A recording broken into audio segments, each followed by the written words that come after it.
Welcome back. We are here with Froggen from Alliance after that first win. It was unexpected that the first win would only come today, but you guys did it. What are the first thoughts that went through your mind when you finally got that Nexus down here in the LCS? I was just really happy about how we actually played the game, because we won with objectives and good calling around the map, getting 3 towers, and basically just, I think we got all the dragons as well. So I was really happy about that. And we went a long way from last week, but we only really hunted for kills. So. Yeah. Now, can you tell me a little bit about the Orianna pick? Was it a counter to LeBlanc, or was it the plan all along to play Orianna? It's actually a pretty good counter to LeBlanc, because once you get one defensive item, you can always shield yourself. Like you saw, I went for really early Banshees, and she couldn't really do anything at all against me. So I have the better poke, and I have the better team fight. So Orianna outscales LeBlanc pretty hard. In lane 1-on-1, she actually also wins, but it depends a lot on the jungler. Like I was playing against the Painfin jungle this time, so I just chose to play really passive, and I used my flash every single time he used his man drop on me. So that's basically how it went down. Yeah, talk a little bit more about maybe their picks. They had a global combo or Pantheon, almost global, and then the Shen, of course, which requires a lot of coordination for them, but also to play against, which was kind of the problem last week. So how did you go up against that? I think actually we had a pretty good start from picks and bans, because I think we outpicked them pretty hard. They didn't really have much damage once they went into mid-late game. So we're like, okay, we just got to survive early game, do objective calls the right way, and then we can basically win pretty easy. Now, one thing for me, because now I've been in a situation where you lose, and you read everywhere where people say you do this and this wrong. And like us casters, we talked about, what went wrong for the team in week 1. What do you actually think was the issue week 1? We had a lot of different issues. I think mostly from scrims. We felt too overconfident, and we actually didn't work at all on how we should play the game, because we basically stomped every single scrim. Like we basically just went for kills, and then we stomped them in laning. Like, I don't really want to sound cocky, but that's how it went down. And we didn't really do any objective controls. We didn't do anything at all. We rotated like pretty damn bad around the map in every single game, but we still managed to win, so we were pretty confident going into this. But all we have to do is like analyze our own play and then work from there. I don't really care what other people think. If we know our own issues, we just have to fix it instead of like thinking about what everybody else is thinking. How do you do that though? Because if you're winning all the scrims, you can't go ahead and say, can you please let us lose in the next scrims? No, it's like actually once we started working on objective control and way more like team things, we ended up losing a lot more scrims because we were horrible at it and we didn't go for like winning early game. So we were really horrible at it, and we actually ended up losing a lot of scrims as well, and we could learn a lot from that. So this week still, we went over a lot of replays where we like did best of threes in the afternoon, and then we watched the replays, and then like everything we should have done differently, and then we learned from there, and like it worked pretty good this match. Definitely worked really well this match. Now, we're on 4.1. What is actually your take on this patch? What do you think of the tower changes? Do you think it's a good change or a bad change, or do you think it's going to benefit you guys? I don't really have too much of an opinion about 4.1, and I don't think we have seen the full potential of the patch because Yasuo is disabled, and that's like the biggest change in the patch.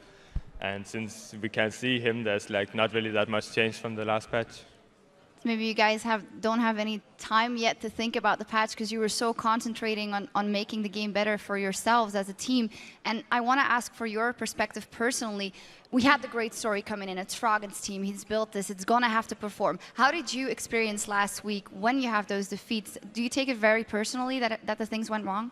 Not at all. Like, I know people are like talking shit and stuff from everywhere. If you go 0-4, like it's obvious. Everybody is going to be like, okay, these guys are bad, like, they all said they're going to be #1 and stuff. Like, obviously, that's going to be shit talk if you go 0-4 then. But our main focus is still we have to be ready for the summer season, and that's where the World Championship qualification is. So basically, all this is just practice for us till that happens. I absolutely love that attitude. And from here on now, though, you have the first win. Do you think you guys will just keep winning now, or do you think it's going to be hard as well, or is it just practice, it's going to be stronger? Do you not really care at all about this split, or do you actually care right now about showing to the fans at least that you guys are a very strong team in the first split? We will do everything to win. Like, of course we care if we go #1 or if we go #6. Like like I need to care about that. But like the main focus is still like we need to practice as good as possible and like keep everything out. So. What's the main pitfall you have to avoid? Is it comes to the game itself, or is it maybe related to the atmosphere in the team?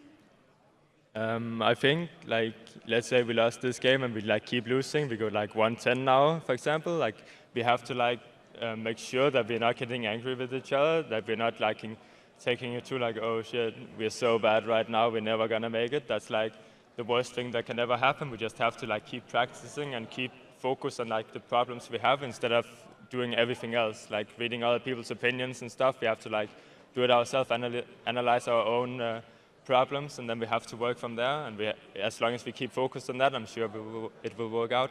Not let anyone tell you what your problems are, but work on the ones you think you have. Thank you very much. Congratulations on that first win. Very nice victory versus Millennium. And now it looks like we are nearly set for ROC versus the Super Hot Crew. So take it away, D-Man, in that fantastic shirt.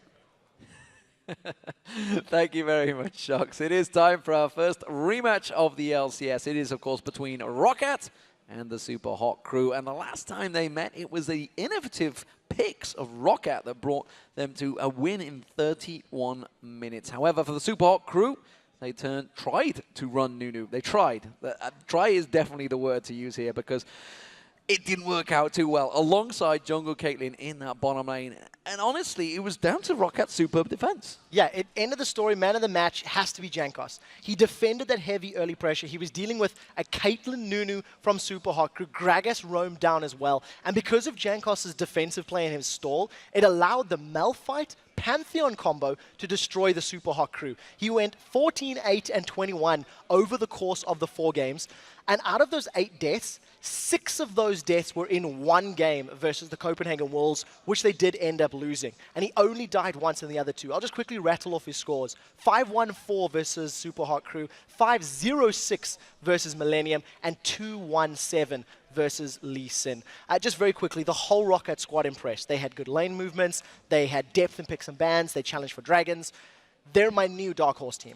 Absolutely, they did fantastic in week 1. How will they do in week 2? Because, of course, they are up against the Super Hot Crew, who themselves went 1-3. You know, they really said just getting 1 win would be a dream in the LCS, but they did manage to make that already in the first week. But, of course, that was only 2 days after they qualified, because, of course, we called them against Meet Your Makers. They went 2-0 in that game in the qualifiers to get here. And that win, well, it was a convincing win against Alliance, who we just saw take victory over Millennium. Yeah, so there's 2 things about that. They beat Alliance, who were underperforming, and they demonstrated an ability to win, and it was convincing. So you cannot take anything away from them. Now that the team has had a full week to prepare for this game, I'd like to see how they're going to handle it. See if they're going to try another surprising combo of that Nunu Caitlyn, which we've already spoken to them about. Impaler wasn't too happy about the Nunu pick. And I think for the Super Hot Crew, the standard players have to be Mr. Rolls and Mixer. They pushed around a lot of duo lanes last week, and they helped the Super Hot Crew get off to a strong start in multiple games. Even though their overall stats of 29, 32, 41 is not the most impressive, Mr. Rolls had a game where he went 10, 0, and 7. On the same token, Mixer managed 1, 4, and 12 in one of his games, and unfortunately has a lot more deaths to his name later on. I'd like to see them maybe not giving up as many kills in the mid-game, and that can help Super Hot Crew pick up some wins. And of course, with pride on the line, the Super Hot Crew will be looking for some ballsy gameplay and strong champion picks to wrestle away a win against a very confident ROC. When we will play ROC, I think we will just pick strong champions and try to outlane them. I think we're gonna play exactly the same like the first game, just to try them out. If it's gonna work, then yeah, fine, but if not, then we can just change something for the first game against them. They got very few champions that they can play. Like pretty much they are playing every time the same champions. In bot lane we don't really have to think that much about the early game, but the 2v2 mid and 2v2 top, we definitely have to work on that as well. I think it's safe to say that we are a better team right now. I don't want to sound cocky, but I think that's true. We are playing a little better right now than them. Hopefully, next time we're just going to go in, be a bit more ballsy, be aggressive and force them to react instead of vice versa. And of course, we'll see whether they do force them to react. They tried it last time, Impaler himself said it. On noon didn't quite work out for them, so of course we'll see whether it works. Start checking out the starting lineups though. The blue side will be ROC. So in the top lane it's going to be Zazas, Jankos the jungler, Overpower in the mid lane, Selva as the AD carry, and Vanda in support. Of course, on the red side, wearing their home colors, it is of course the Super Hot crew. Mima is up top. Will we see him on Rengar? Impaler in the jungle, Moops in the mid lane with Mr. Riles and Mixer as your AD carry and support. So we had the chance to talk to these teams before we obviously get onto stage, and you know, talking to the Super Hot crew, talking about this game, this rematch, it wasn't Impaler's choice to go Nunu. Yeah, this is an interesting thing that, you know, we brought up during our prep for this game, is that the Super Hot crew decided they wanted to play that fast push. They wanted Gragas, they wanted Nunu, they wanted Kate. And they tunneled so hard on that composition that when Malphite was locked in, they still went, okay, let's still lock in Nunu jungle. It's hard engage. Sure, nothing can go wrong. So there's two things to that. Number one, they need to be more reactive. That's the weakness to their thing. But number two is Impaler, he didn't want to play Nunu. But as a team decision, the team said, this is the comp we're going for. And I have a lot of respect for that because they tried a comp, it was counted. Now we're going to see if they can learn from that and be more reactive in the picks and bans phase. So as the picks and bans do get underway, we see Gragas and Kassadin being banned out there. They don't want to see Moops on Gragas, was fearful last week, of course, and Vi being taken away from Impaler. Annie was also banned out the last time that these two teams played, and I almost expect the same thing to happen. I think both ROC and Super Hot Crew may leave the Thresh to go through, and we should see one of them picking that up. That's my guesstimate. Well, Elise also taken away. This is one of the things we were talking about the other week of what Impaler can do when Vi and Elise are taken away from him. Where will he go? He went with Xin Zhao before. That's what I want to see. Will he get locked onto that? We'll see. I like Impaler when he's playing an aggressive, in-your-face jungler. He did it against MYM, it worked for them, and I would like to see Impaler defaulting to that. However, with the changes to jungle items, we could see jungle Wukong, we could see jungle Pantheon. It's opened them up to a few other picks that we've already seen in the LCS, and I think maybe with a slight difference to the longer laning phase, allowing those champions a slightly more time to farm up, it might work out, and I'm super happy to see the Annie banned out, Thresh locked in. Yeah, some fast picks there. So Thresh getting locked straight in. Lee Sin was the other final ban as well taken away. So Annie not going to be leaking through this time around. But what are we expecting here from these two, Mima and Impaler? Dr. Mundo is my assumption for ROC. And the reason I say that, it's a teleport flash as his summoner spells. It's the de facto summoners that we see on that pick. And with him still being available, I think that could be a route to go. Something else that we haven't considered for Impaler is maybe an Olaf in the jungle. It also suits his playstyle. It's something that can work fairly well for him. And if Shyvana's locked in even after the nerfs, I think this is Mima saying he feels Shyvana is still better than Rengar in this current gameplay state. Yeah, I did manage to speak to him and I was like, Rengar's available, you're going to get to play him, this is great, finally you can do it. It's like, no, because he just got completely destroyed in 4.1, so my champion is finally there and I can't use him. Yeah, there's a number of reasons for that, and I actually think, I want to put an argument for that. I think the changes to Sunfire Cape and Spirit Visage, the lower damage plus the lower cooldown reduction, is as a factor in why Rengar is not quite as effective, as well as some of the changes to his Q as well. But the thing is that the same items affect Shyvana, so it's interesting he's going with Shyvana. Of course, he's going to be up against the Renekton. We do see another Pantheon pick. Will this be overpowering the mid lane again?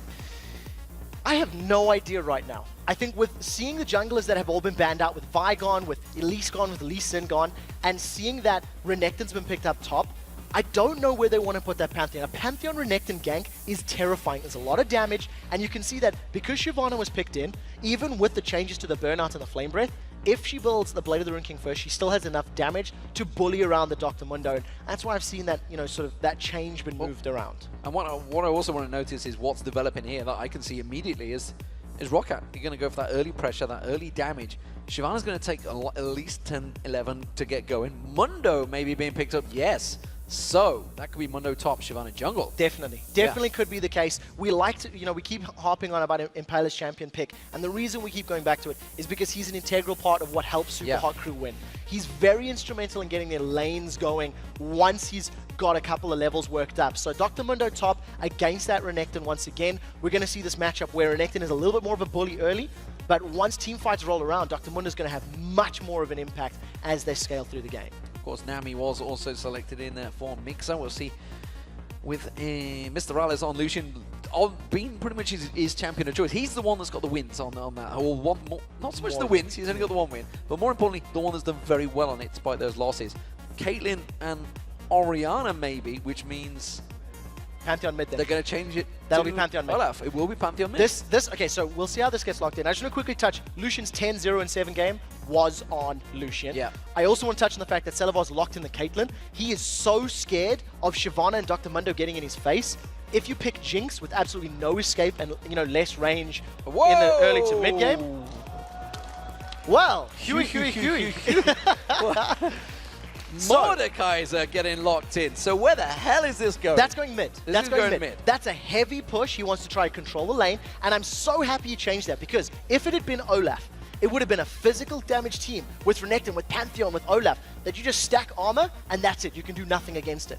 Now that you've got Mordekaiser in there, the longer the game goes, he's going to be able to just melt a carry, throw it down onto Lucian, get that Children of the Grave ultimate on, get the clone from Lucian, and then take control. So I love that. And again, week 2, game 2, we have another champion that's never been played in the LCS. So what are they going to do to counter this one? Thinking of Orianna, they also had Lissandra. It's a bit of a mix of the two. But it is going to be, this time, Moops on Morgana, as opposed to, it was Vander that played it before as support. Yeah, so Vander played it as support last week in the last game of Super Week for EU. Moops is a well-known Morgana player, and part of the reason for this, once Morgana gets some levels in that black soil of hers, a W, she can counter push quite well against Mordekaiser, and the black shield is going to be so key. Mordekaiser's ultimate hits for a massive chunk of magic damage early, then drains HP further on. You throw the black shield on the target that's been affected, and because it's magic damage, it burns through the black shield, doesn't give you the clone. I like that pick, in addition to the single target stuns of Pantheon and Renekton. Hey, you can't be CC'd as long as you've got a black shield on. So I like the reactive pick from the Super Hot Crew. So what are we seeing between these two teams? Because I'm seeing a very late team from Super Hot Crew and a pretty early team from Rocket. You've summarized it. Rocket need to be able to get kills early on with the strength of the Renekton roams plus Pantheon ganks. And if they're unable to get ahead, I actually think Orianna and most of the Super Hot Crew are going to outscale the Rocket team. Well, as the game load in, of course, the players take to the field. Let's see what you guys at home have scored for this match. It seems that 76% of you have voted for Rocket, and that's no surprise, honestly, because Rocket have already 1-0 up in this series. And I also think the way that they played is a testament to that statistics. You know, they've got 3/4 of the vote. They won 3/4 of their games. Yeah. They have very good objective control. And I think actually having a Pantheon that can respond, and the way that we've seen Janko's ganking, this is going to, benefit them and work with them very well. But they cannot afford to not get kills early. They can't afford 2 ganks with that Grand Skyfall like Arnair did not working out for them. They have to stack it up. Because if you cast your mind back to last week, the game, it was actually Super Hot Crew that were putting the pressure on. Yeah. And Rocket counteracted it. It took a while for Jankos' Evelyn to get going in that lane. He was simply having to hold out and play defensive duty. We'll see how that works out, of course, because as we do take to the Summoner's Rift, it is going to be Rocket as the blue team with that Mordekaiser in the mid lane up against the Super Hot Crew, who themselves are going as a 4-man bundle piling down towards the bottom river. Yeah, the one thing is, look at the grouping here from Super Hot Crew. If anybody gets caught by a bubble or a dark binding, people are going to die. So Rocket right now playing very defensively, and I think this is a pretty standard position here where Vander's standing, so a tentative dark binding might catch. They don't hit. Oh, that was so close. A whisker on Vander. Wouldn't even have known. He just saw the flash last minute, the graphic skimming by. That could have been first blood, because it would have just got followed straight up by the bubble from Nami, but instead Vander lives and they back away. So no aggression coming out from either team after that failed gank. One thing I also want to talk about in terms of the compositions here. Rocket have got this comp where they want to all in. They want Thresh, Renekton, Pantheon, Mordekaiser to dive into a fight. And Super Hot Crew, they want to be running at you. With the Nami passive of giving teammates, a movement speed buff from her abilities, plus Tidal Wave and Mundo and Shyvana, we're going to see incredibly messy, incredibly crazy team fights, because they want to be all in 5-man death balls every single time. Of course, we looking at the starting items, everybody going with the vision wards, nobody going for the sweepers early on because they don't want to go for that early aggression. Overpower starting with the Doran Shield, by the way, as well, up against obviously Moops' Doran's Ring. So standard start from the majority of these players, and both supports still going their Thorn Shields. Now, the reason for this as well, because you get more gold and you can earn it later on with the new GP10 changes in, you know, the 2014 season, you can afford to go for the early aggressive itemization. It's actually something that Crepo has been very vocal about and very outspoken that he feels it's great. Vander just dodging that bubble, immediately giving Roccat a bit of an advantage in this lane thanks to effective HP. So we'll see. Keep your eyes on this lane because both of these have been pretty aggressive in their first levels. And of course, it's been the Super Hot crew, actually. They've got first blood, I believe, in 3 out of 4 of those games, there, of course. So they're going to be looking to try and be aggressive here. See whether we do see any of those Aqua Prisons landing from Mixer. Mr. Morales will jump straight on it. But Roccat themselves, very aggressive pair. And if you cast your mind back to last week, it was actually Super Hot crew that kept Roccat pushed onto that tower. This time around, it's a complete roles reverse because we can see Silver and Vander, they're the ones shoving the lane. We do see Impaler taking away that blue buff. He's already cleaned out the red. No steals coming out from any supports this time around like we saw in North America last week. And it's also a lot riskier now because of the fact the towers are a lot stronger in the mid and the top. Oh, they've caught Silver. Silver's got caught out by the Aqua Prison, but he wasn't fallen through too deeply by Mr. Rallis. And as you saw, Death Sentence quickly countering from Vander. Yeah, if Mr. Rallis had committed, I think he would have been caught out. And I think part of the reason we haven't seen any of those coordinated steals is because you've got straight matchups. Because you don't have 2v1s, it is a lot riskier to invade your opponent's jungle and potentially be outnumbered by your opponent. So a little bit of safer play, and they have caught Mixer, and that's him going in. He's gone straight in for it, does put the flay down, but immediately reacts with the Aqua Prison, and Vander takes a good burst straight away from Mr. Rallis. So back and forth action, both hitting that level 2. It's going to be an aggressive lane. Let's have a look at this mid lane because we haven't had a chance to see this one for a very long time. Mordekaiser up against Morgana in the European LCS. I love it. Mordekaiser's going to need levels right now. You can see in terms of, you know, his abilities, he's focusing actually on his W as the second point, throwing it onto that Creeping Death. It increases his armor, his magic resistance, and allows him to effectively split push like a burnout would for Shyvana, and he's just trying to keep Moops on the back foot. Overpower's going to continue doing that, which means Impaler could set him up for a gank because you push heavily and fast when you play Mordekaiser. Yeah, he's definitely shoving him in there. Meanwhile, this top lane, it is Mima versus Zazas. Zazas came out heavily on top last time. That was, of course, the help of Jankos' ganks up against Mima. But Zazas this time on Renekton once again. It's what he played quite a lot last week. Mima, of course, on Mundo, another champion he's been pretty much renowned for. Jankos with the double buff, looking to maybe go for a gank in the middle here on Moops. Now, as long as Moops has got his self-cast on Black Shield, he should be able to avoid the stun from Pantheon. It's a very linear approach for Pantheon and Renekton to come in. They're on-hit stuns, and you know, as long as they don't surprise Moops, it's very, very difficult to gank and kill a Morgana, and you never want to dive one. Public warning, PSA, public service announcement, don't dive Morgana. She throws down her ultimate, stuns you onto the tower, and you give up double buffs. Yeah, you give up quite a lot as well. Aqua Prison lands on Vander, is not going to get followed up this time by Mr. Rallis. Didn't manage to get that on target. They are actually being pushed continuously on towards their tower. Silver keeping that CS small advantage, and this is the bonus right here of a Mordekaiser, taking those wraiths. Yeah, and look at this. Because he's burning through the shield as opposed to his HP, he's actually not even losing anything other than a little bit of time. Once again, still maxing Creeping Death. He's going to go back into lane and keeping tabs on that. It's currently a bonus of 20 armor and magic resistance at level 3. That'll scale to about 30, which is quite high when you consider he can throw it onto either Renekton or Pantheon, who will already have some sort of damage that they can deal when they get into these team fights. Jankos is continuing to roam, puts that ping ward down. We'll see how long that one lasts. I think the people have pretty much wised up to that bush position these days with that ping ward and are scouting it out nowadays instead of it just being left there untouched for vast amounts of time. I'm interested to see how Impaler is going to react to this one because Shyvana generally will speed farm. Yeah, they've got the ability to. Remember that in this patch, the burnout numbers have been dropped fairly significantly, as well as the Flame Breath, although Flame Breath does scale. As it stands, both Impaler and Jankos have spent their time in the jungle, and as you've highlighted already, because of the fact that Shyvana's better at farming, better at pushing a little quicker at it, she's already got herself a small CS advantage, and this is the first real counterplay that we've seen from either of these teams. Some very deep wards from Impaler, and he's denying the Wraith camp from Overpower. Yeah, which is Almost certainly going to be required now if we're going to keep seeing him walking around there. Of course, that would hamper Jankos, and well, Overpower was coming around for it. He's going to go face check straight in towards Impaler, and Impaler immediately puts that Burning Agony on. Oh, that point is not going to quite last max range, almost getting on towards Overpower. That may have been the death of him. Yeah, Overpower, realizing that he couldn't take the fight because of the support from Moops, he didn't cast a single ability. He couldn't get any of his shield back, he couldn't get HP, and I think a little bit brave to try the same route, and they've caught, oh, Saliva! Flash onto Saliva, quick catch from Vander. Actually, the Flame did keep them at bay.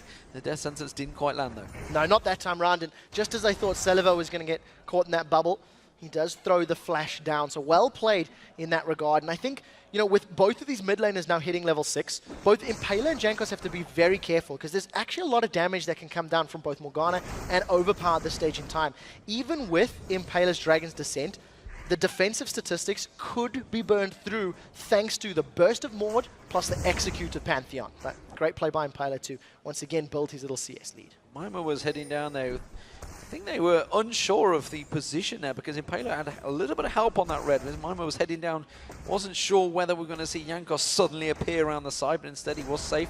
Overpower, though, continuing to take those wraiths, which is going to keep that farm catching up. And Moops, of course, now that he's starting to hit 7, that the soil is going to be doing a hell of a lot of damage, which is why we're starting to see him push on the tower. And of course, remember, with Morgana, fairly recently, it's a couple patches ago, that Tormented Soil was actually changed. So instead of reducing magic resistance, it now deals damage based on missing HP from your opponents. So ideally, you want to get a couple auto attacks down onto the minion wave, then throw Tormented Soil to really get it going a little quicker. What it also means for champions like Renekton who build HP, Tormented Soil is going to hit a lot harder once you get to the team fights and you lock him down in place by a bubble or a binding or something similar like that.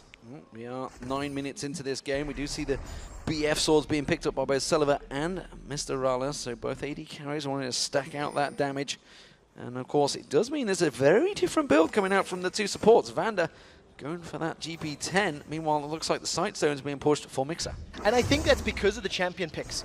Because of the fact that Vander and Saliva, if they land a good hook or flay, could potentially kill the duo lane of Super Hot Crew. They need that additional HP. They need that additional survivability. Nami also, you know, doesn't have the same Dark Passage Lantern that can be thrown down from Thresh. So a little bit of a change. I also think that Vander needs to get the Ancient Coin as quickly as possible. They need that movement speed buff to get away from Mima and Impaler and Moops when they throw themselves in a fight. Good vision awareness there from Super Hot Crew. We've seen Impaler once again coming around, taking away the Wolves this time from Jankos, and Jankos is actually starting to fall behind quite heavily in terms of CS towards him. We see Mima, is that ultimate going to be enough? Yes, it is, of course. It is Mr. Mondo. Now, if Mima can get enough HP to start another fight, we did see Impaler, he was sitting around the top tower of Roccat, with Xaxus going very, very deep, not having his dominance available. This is a potential kill here for Roccat. Absolutely, he's got no vision either, so he's got no idea. He's going to try and back away, but that briefcase will catch straight on towards him. He's going to have to back in towards the bush. Is he going to have enough? He's going to try and turn the aggression around, but here comes Impaler. Xaxus realizing he's in trouble. He was the unkillable last week, but this time he may well be first blood. It's going to be Impaler comes around, and it's Mima that takes it. That's a bit of a mistake from Xaxus. He shouldn't have gone that deep. I think having not enough vision, unaware of Super Hot Crew's positioning. Now all of a sudden, Super Hot Crew, they're trying to defend this dragon, and luckily, oh, Saliva's caught. Saliva having to use that barrier. It's going to be Mr. Rala as the tower damage comes in. The barrier quickly blocks it out. Now we see Moops comes in, pops that ultimate. Is it going to be enough? Dragon does go down, but that's going to be Moops picking up a kill. Immediately Impaler now is down in there, but it's only a 2v3. We have got the support of Mr. Rala coming around the side. They're going to continue chasing. Teleport was cancelled by Mima there. They realize they're not going to make it. Back and forth action. It's still 100 gold dividing the teams. So overall, thanks to getting 3 kills in total, that has actually kept that gold balance from being ahead of Roccat. Remember, we talked about the bonus armor not being there for the bottom tower. If Super Hot Crew can get up to this tower quickly enough, I think with Shyvana's, you know, double bite as well as the damage Lucian can put down, they should be able to get this tower. We'll see how quickly they can melt it. They are going to push on down. They're going to see, yeah, they will have to step away because, well, Saliva and Jankos were both returning. Remember, the Grand Skyfall was still available, so they could have set up a gank there. There was a counter that could have easily come. Super Hot Crew not pulling the trigger when they maybe could have got away with it. Yeah, I'm just a little frustrated that as I'm talking about, they don't do it. This was the 1v1, and this is just Mr. Ral's great positioning, landing a lot of hits of the culling there, burning through Saliva, and that's just a straight outplay.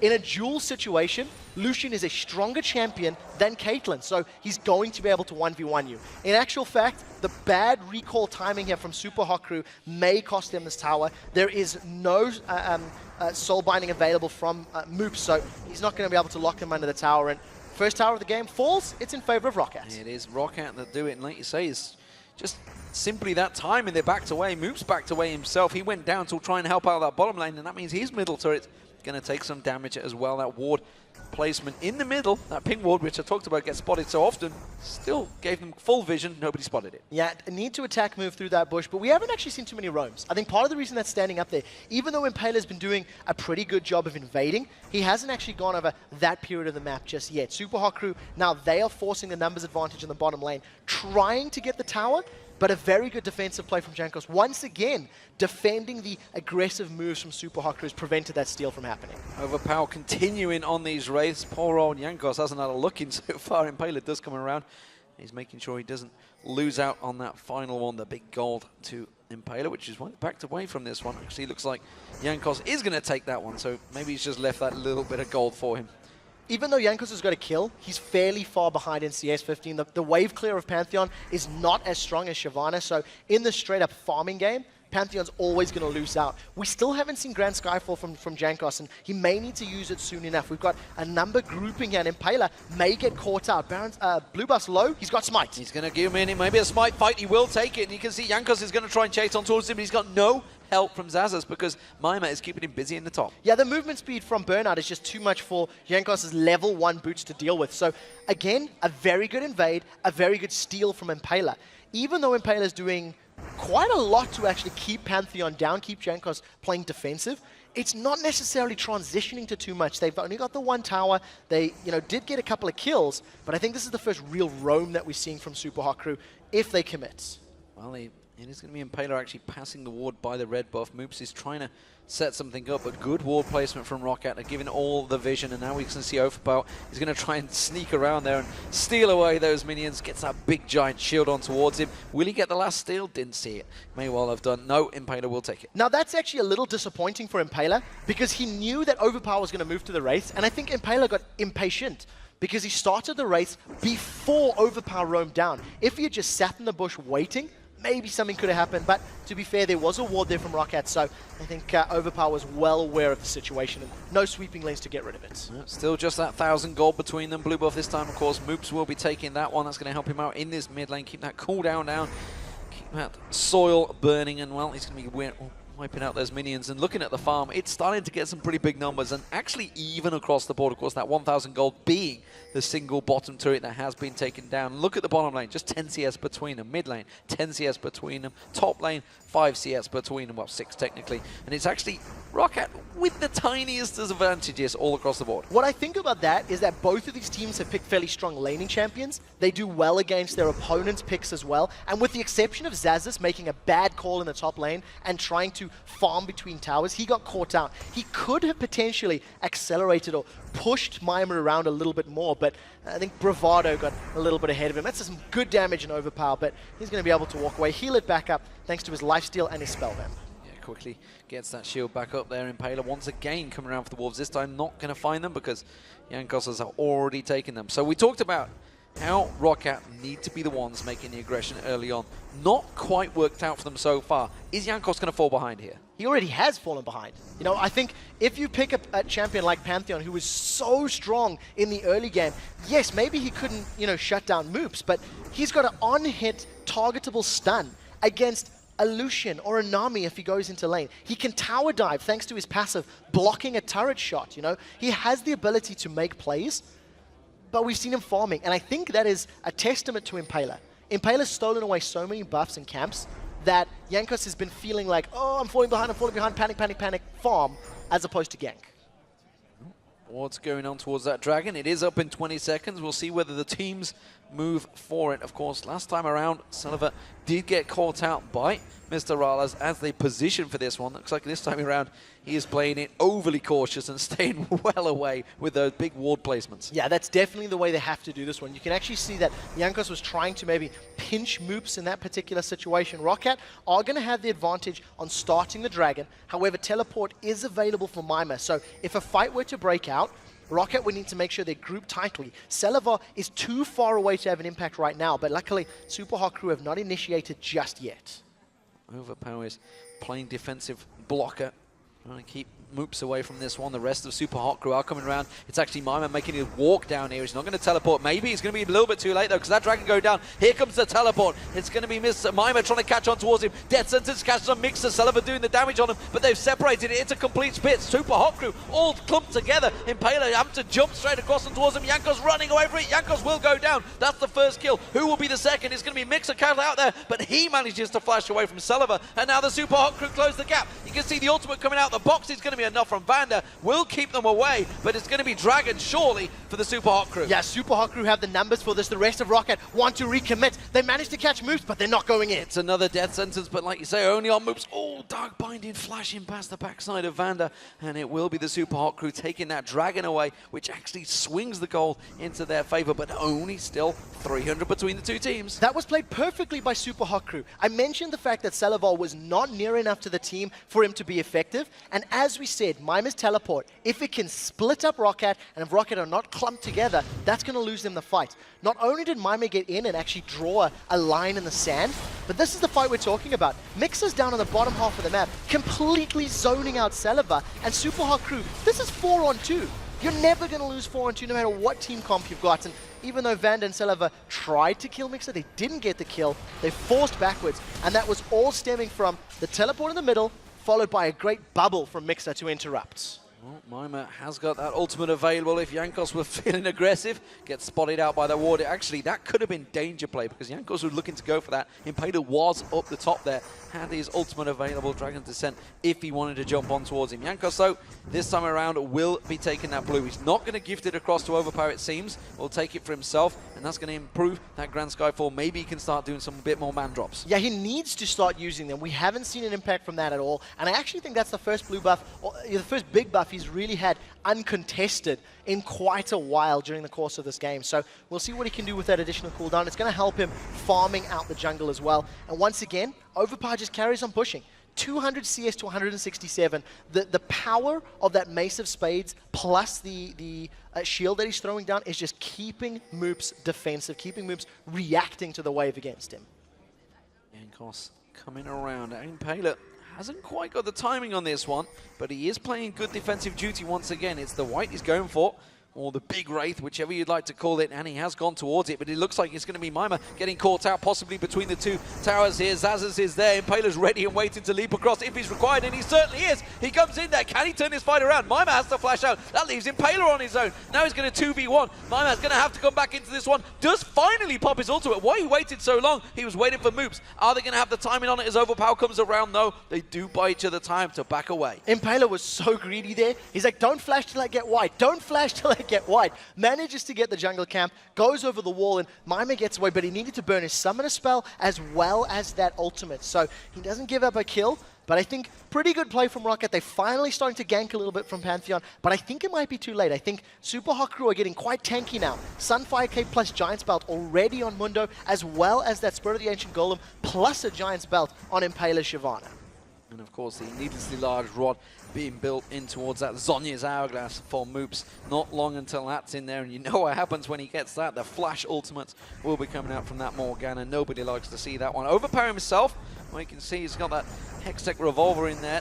And immediately will be popping damage. It's going to be tough for him to honestly close the gap. That's why I'm trying to look. Like, while it's great having a Mordekaiser, you kind of want an immobile team. This is a very mobile Super Hot Crew. Yeah, not only that, but he needs to get past the Dragon's Descent, the Dark Binding, as well as, oh, he has a Man Drop. Man Drop will be coming through, but immediately Mima pops that ultimate, just speeds away from that one. It even has the balls to just turn it around and stick on him. And now it's actually going to be the Super Hot Crew. Now that they know the jungler is free to keep pushing on towards this middle turret, it will be theirs for free. Yeah, nobody can react from Rocket. Rocket. They've got no other global presence. Super Hot Crew grab themselves a tower. They even catch Overpower and throw down some good damage. Dark Binding and Cullen doing the damage on towards Overpower. Impaler comes around and takes away Overpower's rates. I would call them Overpay's rails because Jankos hasn't really been there a great deal. Death Sentence get thrown out. Salivar, oh, taking a big chunk of damage straight away from Impaler there. He has to back away from that fight. Now, Salivar's very low. He does have the ability to sustain with that Bloodthirster, but with Dragon coming up in a little while, Rocket are going to need to regroup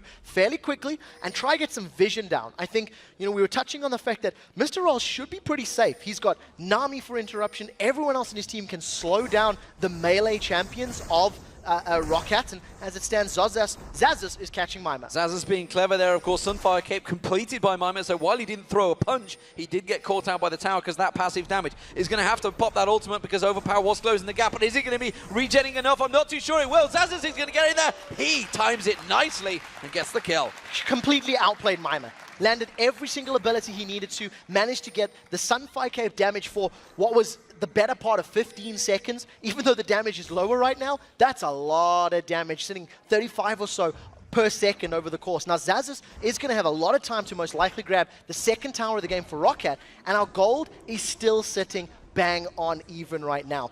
Great play from both teams. They seem to be countering each other, and I think bravado and gutsy play from Zazas and Mima has cost them each a death. Absolutely, both of them being a little overconfident, and Impaler actually thinking, yeah, I don't really fancy taking on that giant crocodile right now. He seems pretty beefy. Takes that tower down, he's going to leave it. Obviously, Mima making the call to saying, don't touch those minions, I want them. Yeah, two things about that. Impaler maybe actually could have dueled, but he was down a Sunfire Cape, completed, and also he wasn't sure where Jankos was. By that time, you already start thinking, is the Grand Skyfall available? Could Pantheon join the fight if I engaged? And unfortunately for Impaler, Jankos was hidden. There was no vision on him. As it stands right now, Super Hot Crew with a kill advantage, only 100 gold.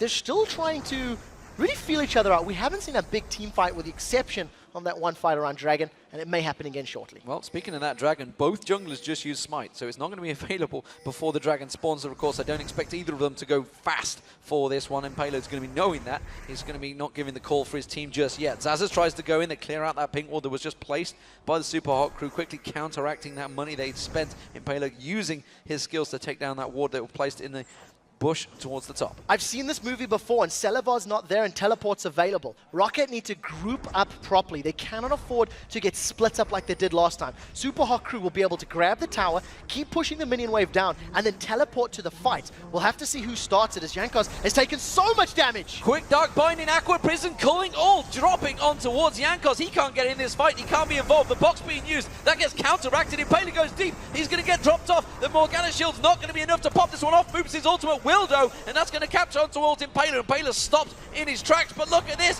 Moops is in trouble. He gets locked down. Rocket turning this fight on its head. They quickly take a two-man. Mr. Rales can't get involved after the ace in the hole, and that's the Dragon for Rocket. That's the strength of Rocket. They did group up. They pulled together, and unfortunately for Super Hot Crew, Impaler jumped into a 5-man Rocket without the support of Mima. Mima was a little bit late to the party. He was also about half a screen away, so they didn't have that dive buddy composition that Super Hot Crew needed. Now this is allowing Rocket to get on this inner turret, and there's not a lot of CC. It's going to be defended for now, but I think Rocket are going to stick around. Yeah, it's only a matter of time before they lose this one out here. Rocket may back off here, it seems, with that ward placement from Salivar tells me that they will step away from this one. Let's look at this Dragon fight. So two of the things that I really want to highlight. Look at the timing Impaler jumps in, and if you look at the top left corner of your screen, Mima's only just spawned in. Mima's only going to the fight once it's over, and once the Black Shield has been burned, the focus damage from the rest of the Rocket crew allows Children of the Grave, that's Mordekaiser's ultimate, to give them a 6th man. You've now got the Shyvana dealing damage, you've got the extra Ghost that's even going to get some very good damage applied to the Dragon, and I think Super Hot Crew, they went too quickly. They needed to have Dr. Mundo and Shyvana together on that fight, and it simply wasn't the case.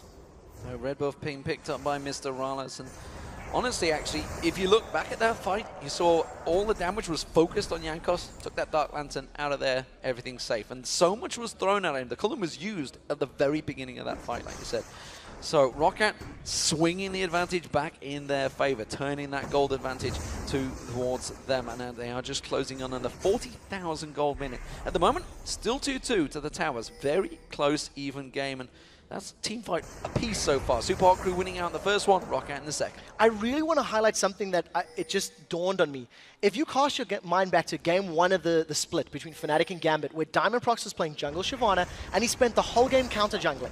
He was in the jungle, he had a massive CS lead, he was controlling Cyanide, but didn't translate it in team fights or into objectives in the game. This is exactly what's happening here. Impaler's had a very good lane phase. His first 20 minutes were all about him.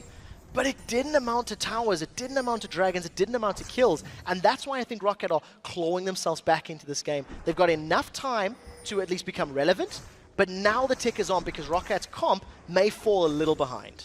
Mimo realizing he can't stick around here. He drew 2 members, though, down towards that bottom lane, which gives them that numbers advantage in the middle, but it does mean that Mr. Rales runs off towards that top. So it is actually Silver, in terms of AD carries, that have edged ahead in terms of CS. But when you're talking about 274 to 244 with kills apiece, this is actually big gold numbers between the two. 9,800. It's a 700 gold lead, though, being built up. Mr. Rales is falling behind. Yeah, he's been struggling a little bit, and I think the fact that Selevos got the extended range is playing into his favor. Super Hot Crew have had fights that are a little bit all over the place, and I almost feel like Mr. Rales hasn't actually had a super impactful culling yet. The one thing that you are noticing is the gold in the junglers. After me talking about how badly Jankos has suffered in the early game, he's only 100 gold down, thanks to the fact that they've got those dragons he's been involved in, the kill and the assist, and of course it is helping him out at the moment. Helping him do all sorts of things, and at the moment he's looking to make a man drop and going in towards that red buff area. We'll see how the split push starts to work out, because that's what seems to be developing here. Overpower's going to be shoving that top lane, and we've seen this before. NIP have definitely seen this before. They're going to be playing later tonight, and maybe having shivers as they watch this game, seeing obviously this could have been their position in the LCS, but Zaza split push in the bottom, Overpower split push in the top. This is exactly what they did in that game. And what works out very well for Roccat is both of those champions are very difficult to duel. So what that means for Roccat is if the split push is to be countered, Super Hot Crew have to commit multiple members. They have to throw a number of people at those individual very strong champions, and it's going to allow the Caitlyn, Thresh plus Pantheon to potentially push a lane. And because you have to commit multiple members to a fight, if Super Hot Crew don't put enough members down, you may actually see that Grand Skyfall coming in. There's no tower to fall back on here for Mima, and it looks like Jankos wants to come from behind, but I think Mima's not being fooled twice in a row. He's backed away this time. Yeah, he'd already used that ultimate, didn't want to get drawn into a fight knowing that potentially they could have it, because talking about vision, there is not a great deal for the Super Hot Crew right now across the map. They're playing very brave, and I think they're playing like they have a slightly bigger lead than they actually have. I think that's what the vibe that I'm getting. Both of these teams have not had the level of vision control that we've seen out of Alliance in the previous game. And I think with only one sweeping lens here for Roccat, and considering how deep they're pushing, I'd like to see that changed. I would like to see them getting a couple more sweepers and maybe even putting some more wards down. And with a minute left on Dragon, you can immediately see that all of Roccat are now trending themselves towards the mid and bottom lane, looking to get Super Hot Crew's mid tower and potentially the next Dragon as well. If they can sweep up those objectives as it stands, it is going to be Mima going in towards that top. Teleport available for him, of course, but it is Impaler that's just cleared out those wards in that mid lane. Hasn't got a pink on himself. We're going to be waiting for Mr. Rales actually to come down. He's got the pink ward on him, so he's going to be the one that's going to be looking to get down towards that Dragon, but he's going to be a little bit late if he's taking down that bottom lane wave. Yeah, I also think Roccat may not necessarily dive on it instantly. It's still 20 seconds, and I almost feel like the tower may even be slightly more important to them. It does look like Impaler's got some pretty good wave clear, but look at the range in Caitlyn. That was a very easy takedown. There's not enough defensive people there for Super Hot Crew. Yeah, despite the fact the Aqua Prison did land, nobody else reacted to it. Impaler didn't want to get too close to that one. And don't blame him, really, when there's the AD carry and the mid both staring at him. So it's going to be Roccat with positional advantage moving towards this Dragon. Well, Episode 3 is about to take part, the Battle of the Dragon. First fight went in favor of Super Hot Crew. Second fight went in favor of Roccat. And we talked about how both of these teams want to have 5v5s. They want to be grouped up. They want to run at each other. Now the fact that Mima is actually a little bit closer to this team, and the fact that Overpower is not with him, not with the rest of Roccat, I actually think Super Hot Crew's in a better position right now. And Overpower's going to try and maneuver. You can see he's already going around the back of the Dragon pit, doesn't want to be too close. In fact, he's teleporting back. This is brave, because If Super Hot Crew get whiff of this, they're going to go in. They have no idea. They have no vision of it. He's gone back. What's he bought? He's got the Void Staff completed, along with that Zhonya's and the Gunblade. So he's got a lot of damage if he comes running into this one. But Super Hot Crew, they're going to start the Dragon off before he gets there. Yeah, Super Hot Crew, they needed to have gone now. You can see Overpower may be able to get in here to get some exit frags if Rocket can interrupt the rest of Super Hot Crew. This is great stall here from Rocket because Super Hot Crew have not committed. They haven't all in. And if Mr. Rolls is alone in the back line, he may get popped. Here comes the Skyfall. Man drop, they're going to go towards Mr. Rolls. He's flashed away, but he's well away from his team. Impaler's taking a giant bunch of damage there. You can see the ultimate coming off from Maima. It's not going to be enough, so Moops does get taken down as well. Sullivan with the Ignite running is not going to be able to take him down. And well, Super Hot Crew just dropping like flies. Great Aqua Prism does save Mr. Rolls' life, but Super Hot Crew once again removed from the fight, and a great pincer move from Rocket. A Dragon and 2 kills, easy. Hesitation is what cost him there. We talked about vision. Super Hot Crew did not have wards in the jungle. They did not know Overpower wasn't there. And I don't think they were able to feel out Rocket enough to say, let's go for it. Let's dive onto that Dragon. And that's what cost them the fight. Overpower comes in from behind. They use the Grand Skyfall brilliantly to zone out Mr. Rolls. And look at the panic. This is now 4 members of Rocket sitting basically on 2 members of Super Hot Crew. And once again, focusing down Shyvana, burning her out, getting that Children of the Grave, and effectively giving the Rocket composition a 6th man to deal damage. And that's a worry for me, because that was Mr. Rolls and Mixer both up against Sullivan. Sullivan was just 2v1ing them there and survived. And, you know, they've got the damage, the lifesteal to survive through it and beat them both. And there's 2 reasons for that. The fully stacked Bloodthirster, as well as a Last Whisper. He was able to sustain through the damage. And because Lucian was playing so far back and not really all-inning him with his passive, the double shots, etc., it just allowed Sullivan to zone them out. And every time those fights happens, because one team's been a little split, Jankos is in trouble. I think Maima's going to run him down. Yeah, I don't think Jankos maybe get away from this one. Zazas is coming in. Is Maima going to be able to follow through? The rest of the team are coming around. Impaler's going to come in there. Actually, Jankos jumps in, takes the lantern, slides himself out of there in style. Once again, great pickup here on this Thresh. That was a first pick Thresh here from Rocket, and Vander has done great work with it. Has yet to give up a kill. He's had multiple saves with that Dark Passage lantern. And remember Jankos' Pantheon, we talked about how he sort of gets a little weaker as the game goes on. He's got a massive amount of HP right now with that Warmogs.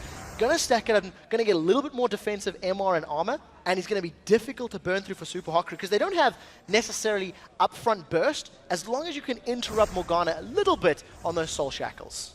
So Zazas is back in towards his top lane, has died in this game, something he only did once, I believe, last week, because he was pretty much impenetrable throughout most of those games. As it stands, though, Rocket again wants on the push. This is going to be the top wave they're going to shove for, though, because Zazas was already working down that wave. The red buff's not available. They're going to wipe out that pink ward, but they know they've been spotted, and they don't want to get caught out by Super Hot Crew shoving straight down the mid. Yeah, Super Hot Crew need to be able to split Rocket up. If Rocket stay grouped together, the combination of abilities is enough to beat them in a fight. But if you can force Rocket to diversify their numbers and spread out in like a spiderweb form, that's what Super Hot Crew has to do. They cannot afford to get caught out. The hook lands on Maima and Rocket are going in. Well, it's not going to force him to use that ultimate just yet. Maima being that big tanky front line, and Rocket did a great job of repositioning themselves, making sure they didn't get shoved into those waves. Now the top wave is pushing in favor of Rocket. It's getting closer to Super Hot Crew's inner tower, but the bottom wave is going towards Rocket. The way Vander was sitting over on the side, he was trying to wait for Super Hot Crew to push down, and you can see that he was just anticipating a death sentence. Didn't work out this time though, and once again, like tense, looking for 5v5s. It's how both of these team comps work. Vander with the 0-0-5 is seemingly quite far ahead in terms of build over Mixer right now, because he didn't have that talisman early on. He did go for the Ancient Coin much later, but he's certainly got much more support items. They obviously both gone for that Boots of Mobility, both trying to fly around the map, trying to help out their teams. And Vander has been making the plays so far for his team. Yeah, Vander's been very impactful during the course of these fights. His boxes have been very well placed, and I think that Locket of the Iron Sorrow, once again, just it really speaks to the way Rocket want to play this. They want to get into the fight, pick a target, even if it is somebody as tanky as Shyvana, who's got, you know, over 3,000 hit points. With Children of the Grave, with that ultimate from Mordekaiser, you give yourselves that extra man. And if you can get that a proc, if you can get that man on the field, all of a sudden, it's basically a guaranteed team fight win. So Rocket have been playing it well. as long as they stay grouped up as they have for the last few fights. We're starting to see what I was expecting to develop now as this game starts pushing on.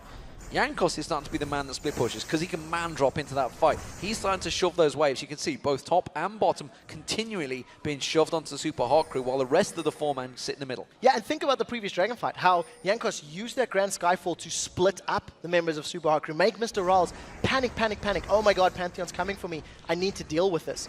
I think Rocket have the power of putting either Mordekaiser or Renekton there as well because they are so incredibly powerful. And with, you know, Jankos' last back, he's picked himself up a Black Cleaver. He's now even difficult to duel. He's got a lot of HP, he deals a lot of damage. And if you don't, you know, engage him correctly, his stun and his burst can be troublesome. Well, the bottom tower may well go down here. Finally, Maima's got himself some free time in it. He should have that wave to take it down. You can see that, though. He's got Jankos heading down there. Vander was coming down with him, but I think he may well be that hit and run before they get there. Yeah, there's a lot of damage on this tower. Stuns coming in. Jankos not going for the kill. He's actually defending the tower, and I think that's smart play. Maima is still playing a little bit brave. There's two members right in front of him with hard CC. Yes, he's a strong Dr. Mundo, but he shouldn't underestimate his opponents. Actually baiting towards the Baron here, Super Hot Crew, seeing if the Rocket were going to fall for it, and they were just not having any of it. Instead, Sullivan shoved straight towards the inner turret. Yeah, I think Rocket are making the right decision here, trying to force down this inner tower. And in a 5v4 situation, the time it'll take that teleport to get in, we've seen how bad that has gone for Super Hot Crew in the past. If Maima gets to a fight late, it could be over before it begins. Overpower's not trying to. They want to find Maima. They're looking for Maima, and Overpower's going to get him. They may well find him. He's going to instead go towards that bottom bush. Instead, that means the blue buff. We see Maima's briefcase is flying in. They're not going to be able to catch on towards it. Overpower will take that blue buff away. And the Super Hot Crew left defensive-less. I'm going to stop getting excited. Every time I think something's going to happen. You should. Yeah, every time I think something's going to happen, they're playing this very safe right now. Dark Binding goes wide. Dragon has respawned. You can see Rocket are already on it. They're starting this one up, and even though Overpower's to the side, I think this is what they want to do. Super Hot Crew, they're not committed to the engage. They just give a couple of love taps. Well, and even I didn't believe that fight was going to happen. The thing is, when it comes to the fourth sequel, they really knew it was going to be over because Jankos, he's just so tanky, so much damage, that he took that Dragon before Super Hot Crew could even get a position. Yeah, they've got so much burst they can put down, and they've also got very good range. This is Team Rocket, of course. So I think Super Hot Crew, I think the only way they can get a good engage now is to actually flank members of Rocket and burst somebody down quickly with a good Dark Binding and some good damage from Lucian. As it stands, Super Hot Crew split up. Once again, Moops needs to be in the middle. He needs to be in the middle of this fight if Rocket started, but as per usual, they're going to steal the red buff, back away, and farm their way to victory. That actually surprises me. I think Rocket could have just gone and bullied their way up towards that top tower. You can see the minion lives both congruent into each other and towards the top, and I think they could have gone in there. Instead, there's been a call from Rocket.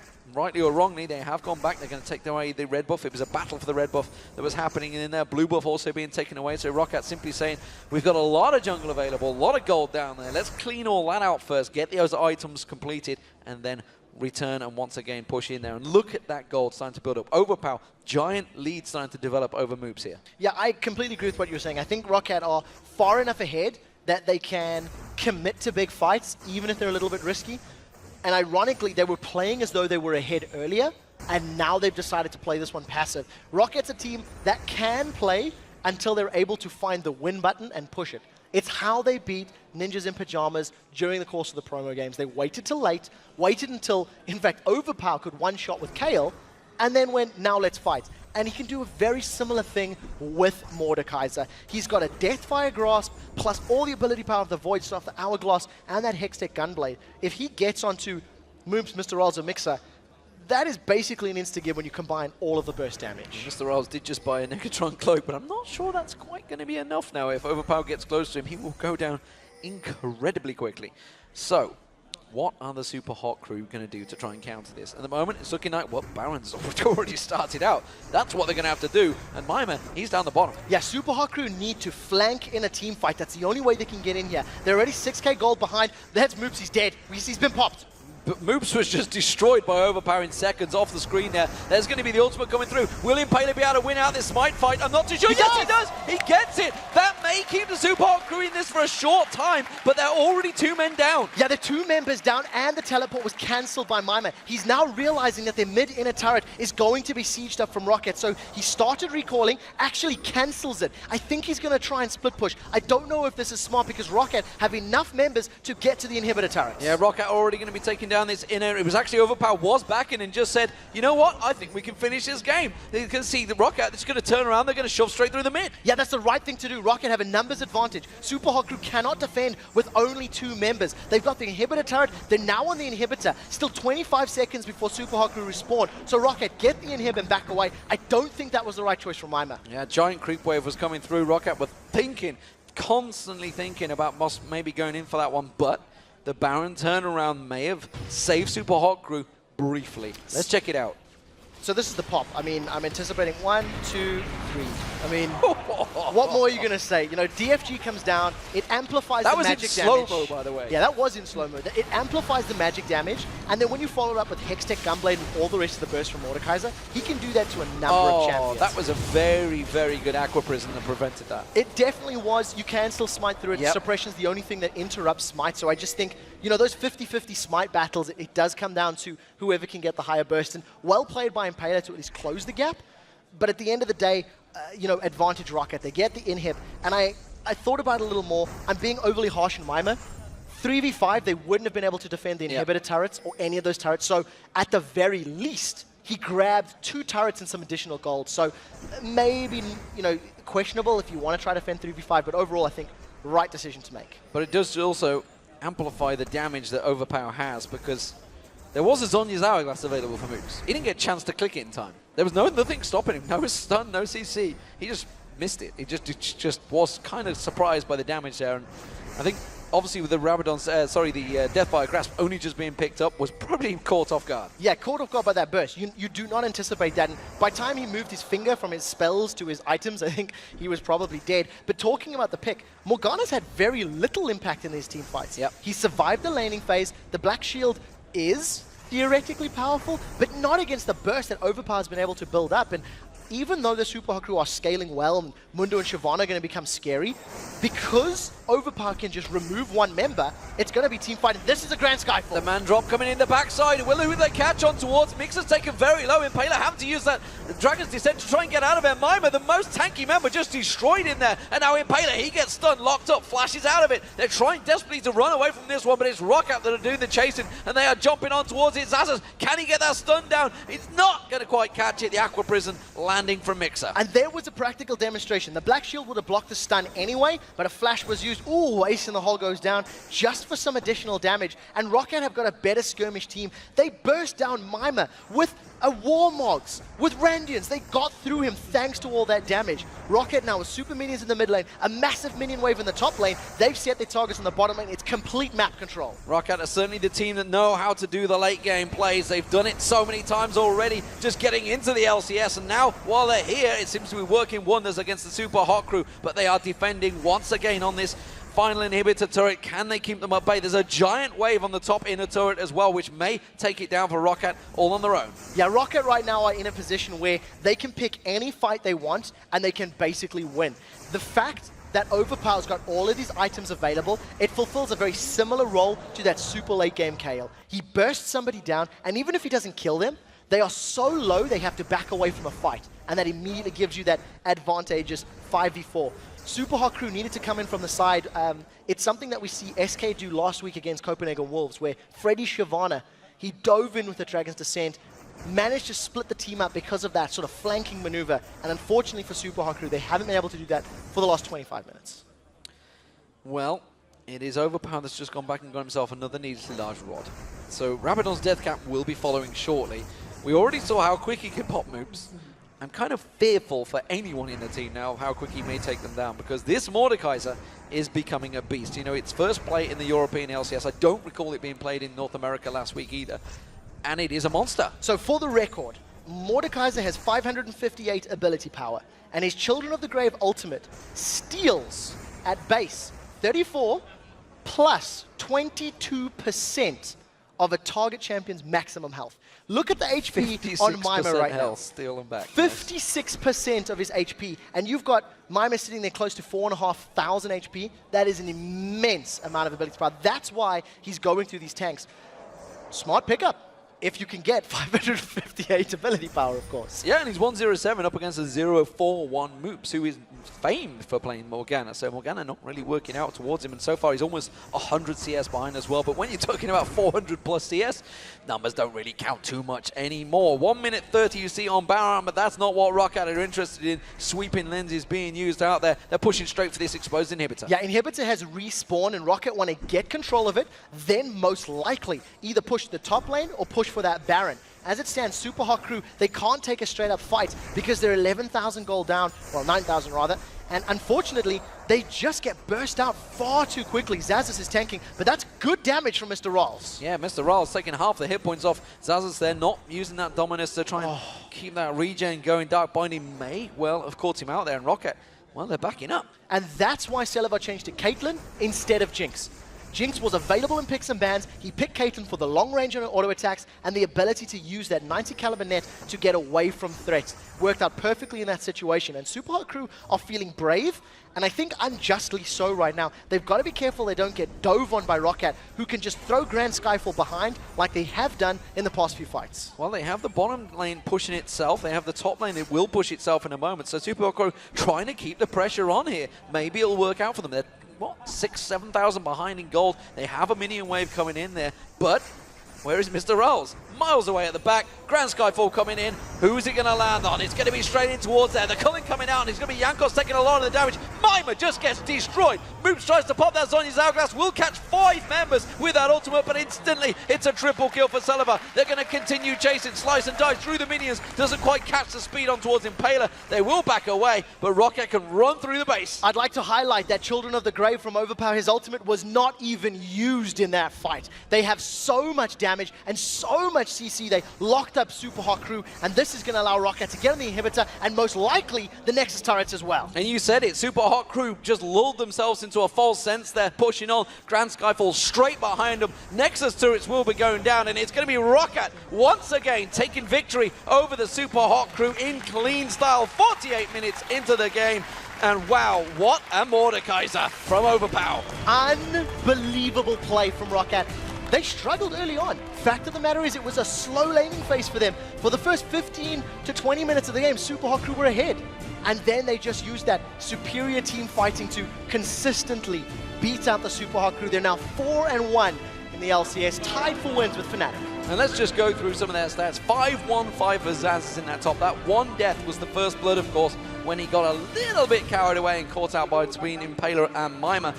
4-1-4 for the AD carry Celiva, 0-0-10 for Vander in support, and of course 1-0-9 for that Mordekaiser in the mid lane. And just fantastic play once again from Rocket. They really are showing themselves to be a great team that have joined the LCS. The one thing I want to comment on that I think I really like from this is we've seen Overpower playing Pantheon mid last week. Now we see Jankos picking up Pantheon in the jungle and playing him well in the mid to late game, which is impressive. And we touched on how the champion pools for Rocket are very impressive. They have extended that even further. They're showing the ability to play in the meta. They've changed from patch 3.15 to 4.1, and they're doing the same things on the same level. Great control, great coordination, and barring one team fight, it was all about them. So where do we go for Super Hot Crew? Because again, they started off well. It seemed to work out well for them. They were kind of losing out in that bottom lane a little. Not really there. Is it the mid lane? Do we see that Mordekaiser Morgana? Wrong pick for maybe Moops? Actually, I feel like Vision is probably the mistake that Super Hot Crew made in this game. That second Dragon fight where they didn't jump on Overpower when he recalled. Overpower backed away and they didn't jump on Rocket. They didn't have Vision in the jungle. They didn't even know Overpower wasn't there. And I feel like their composition was actually pretty good. If they had a little bit more information to work with and pulled the trigger more in the 15 to 30 minute bracket, I feel like they could have made some things work a little bit differently. So if I were them, that's what I would take away. And speaking of pulling the trigger, you know, the decisive plays from Jankos, because you think of those man drops that came in there, the entire Rocket team reacted so quickly. So it's like, I'm going, and everybody piled onto the same target. Yeah, there's something we did game one, and I'm going to do it now. That 1v1 of Overpower popping Moops, hashtag LCS big plays. I want that in slow-mo because that was just, you can't let Mordekaiser get that far ahead. Absolutely. destroyed him. Well, it is time for us to switch places. When we come back, we will be talking with Shox, talking to Overpower, of course, from Roccat. So we're going to talk and hear all about that Mordekaiser. And then, of course, Joe and Deficio are going to be bringing you the battle between the young contender, Young Buck, and the veteran Kevin versus the Copenhagen Wolves up against Millennium. We'll be right back.